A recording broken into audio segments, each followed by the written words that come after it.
All right, let's dive in. Today, we're talking about a mental model that some of the world's most innovative people use. And it's not just for solving problems, it's about completely redefining them. It's called first principles thinking. And honestly, it might just change how you see everything. So it all starts with this one big question. Have you ever wondered why we see tiny, little improvements everywhere, but those massive, game-changing breakthroughs are so incredibly rare? Well, the answer isn't really about what people think, but how they think. A great way to picture this is with a metaphor. Think about it. Are you a cook or are you a chef? See, a cook is great at following a recipe. They can recreate a fantastic meal. But a chef understands the fundamental principles of cooking. You know, how heat works, what flavors go together, the chemistry of it all.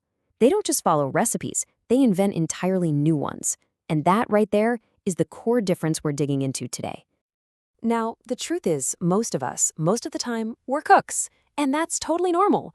It's because our brains have this default setting, this mental shortcut that's both super useful and, well, super limiting. We can call it the path of analogy. So what does that mean, thinking by analogy? It's basically looking at how things have been done before and just copying and pasting. We see a problem and we go, oh, that looks kind of like this other problem I solved, so the same solution should probably work here. It's all about building on what's already there, on existing assumptions. And this is the trap, right? Reasoning by analogy feels comfortable, it feels safe, but it only ever leads to small, predictable improvements. You're just making the existing recipe a little bit better, maybe adding a bit more salt. You get stuck in this loop. And the real danger is, if everyone is just copying everyone else, well, progress just grinds to a halt. But what if we just threw out the recipe book? What if we started completely from scratch? That is where the chef's mindset comes in. It's a totally different approach, and it's all about deconstructing reality to see what it's really made of. And this is first principles thinking. Instead of starting with the thing that already exists, you start by breaking the problem all the way down to its most basic fundamental truths. The things you know for an absolute fact are true. And then, from that rock-solid foundation, you build a completely new solution from the ground up.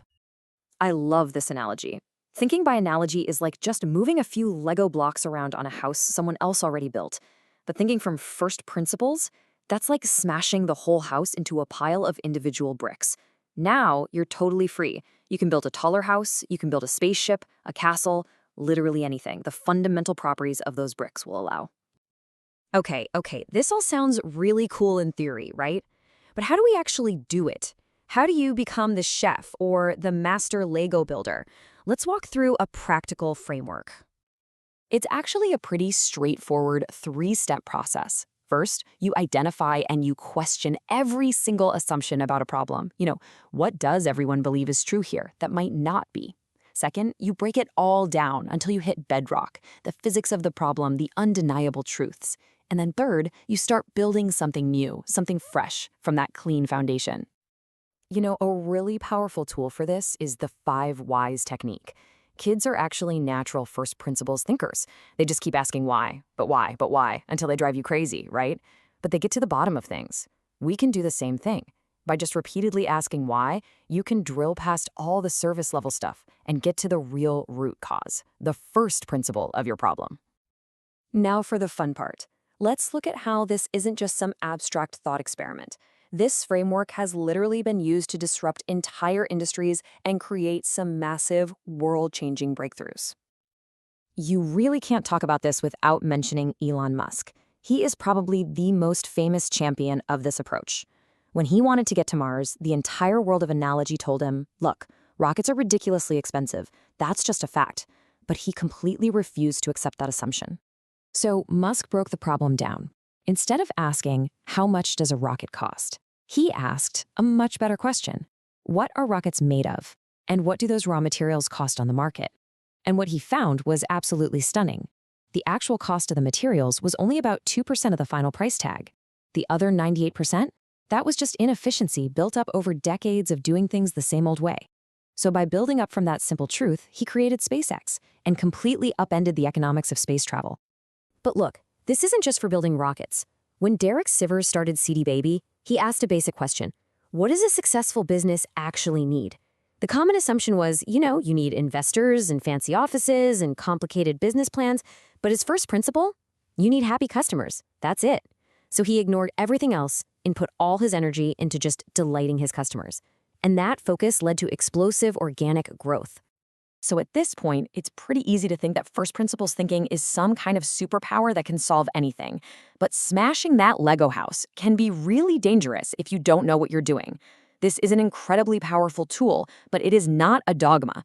So we have to stop and ask a really critical question. Is this really the fix for everything? Or are there times when tearing things down is actually a terrible, terrible idea? This quote really gets to the heart of the risk.